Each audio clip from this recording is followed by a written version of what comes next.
Hey everybody, welcome back to the channel. I'm Jody and this is my husband Andrew. And you didn't think we'd get through a whole global pandemic without trying to make our own hand sanitizer, did you?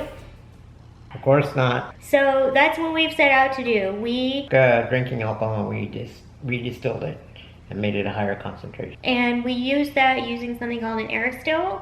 And we documented that process in another video you can check out on my husband's channel, link in the description below. But this video is going to be all about just making our own batch of hand sanitizer. We are currently getting low on our Purell stock. We've got 2 empties here, and this one's got about a quarter left. We do have some other little mini bottles floating around the house, but of our big Whammer Jammers, we're getting low. So our formulation is based on the WHO recipe, the World Health Organization, with a slight modification. We're not going to be adding in distilled water, with the hope that it will make it a little less watery. But we are sticking to the WHO recipe in terms of alcohol concentration. This is the vegetable glycerin that we have. Based on our 89.5% alcohol by volume, so first of all, before we get started, the safety monitor wants you to know that when you're dealing with alcohol that is high concentration, it is very flammable. It really goes up. But if you make this using anything like we're doing, you probably want to make it outdoors, and having a fire extinguisher at the ready is not a bad idea. So step number 1 is to pour 447 milliliters of our alcohol. So just shy of the 450? Yeah. Smells like alcohol. So that's 400. Stop. 89.5. And they say anything over what is good? 60? Well, 85? to make the World Health Organization formula, you're going to need at least 89% alcohol by volume. And this is 89.5, right? Yeah. So we've just made the threshold. We're just a little bit over it, yep. So pour this into here? Yep. Now pour 21 milliliters. That's where this thing comes in, right? Yep. Of peroxide? Hydrogen peroxide, correct. So if you're trying this at home, make sure your hydrogen peroxide is still good by the pull date. Once hydrogen peroxide has been opened, it will start to lose its potency. Tight. So at this point, I would put the lid on and give it a shake. Okay. First 2 ingredients are in. And the final ingredient for ours is going to be 32 milliliters of glycerin. 32? 32. Perfect.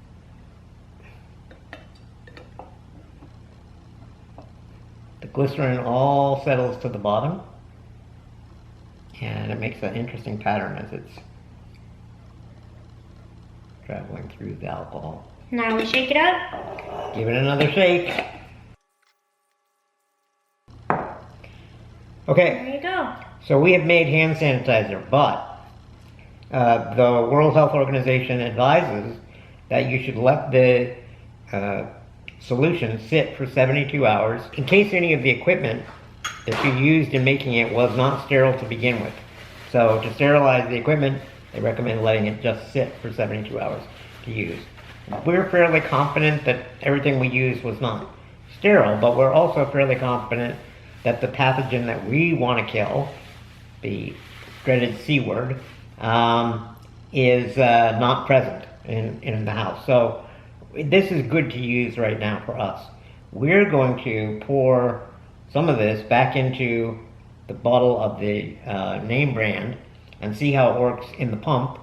And then if that doesn't work, why don't you show them the spray bottle? So we kind of had an idea of what we were getting into when Andrew went to the store and found that some local, they were actually alcohol, like distilleries, right?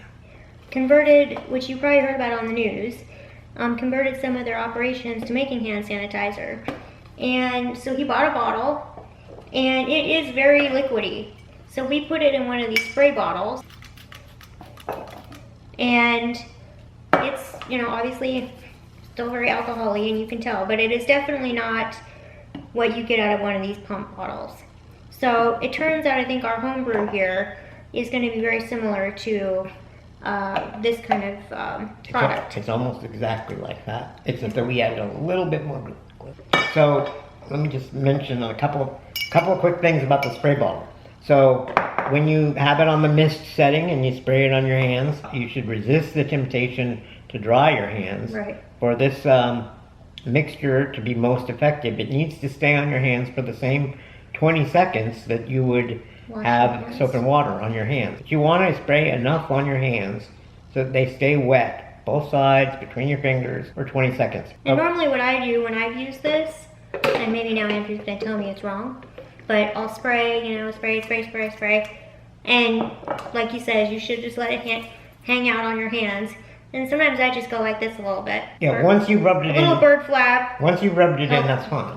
But you Helps you gotta get all the surfaces, and the only way to do that is to do all the, right, like your hand, washing your hands. One more quick comment is, I'm very sensitive to smells, and I don't like the smell of isopropyl alcohol, which is what's in this name brand product. It brings back bad memories of a hospital visit. Got this other hand sanitizer, which is ethanol based. I love the smell of it.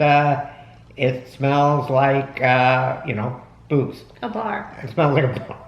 Like a really strong bar. Maybe that's another reason why you want to make the ethanol-based hand sanitizer as opposed to the isopropyl ways. Maybe you don't like the smell of isopropyl alcohol. So here we go. We're going to try it in the pump bottle. Very exciting. Succeeded here. Okay. A little pandemic craft project. Chemistry project. Okay, so we've refilled the bottle. Time to put the pump back in. As you can see, it's very watery. Will it pump? Can I get a hand? Oh yeah, it pumps. How's it feel? Wet. It does feel a little better than maybe the. Yeah, it's a little more glycerin-y than the store-bought. I can feel it's more slick. Slippery. Yeah. Yeah, so with the pump, you probably only need one pump.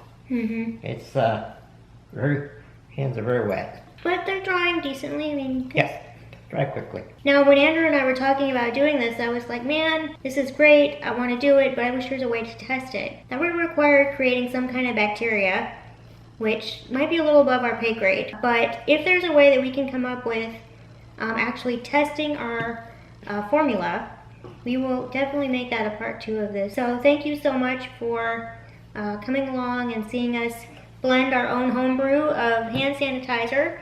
And we hope you enjoy the other video. And if you have any questions about any of the equipment we used or process, feel free to comment below and we will do our best to answer your questions. Stay safe. Yes. Bye. Hey guys, welcome back to the channel. Wait. What? You kind of have to tell me when we're going to get rolling. I'm not. Okay. I'm still situated. Places.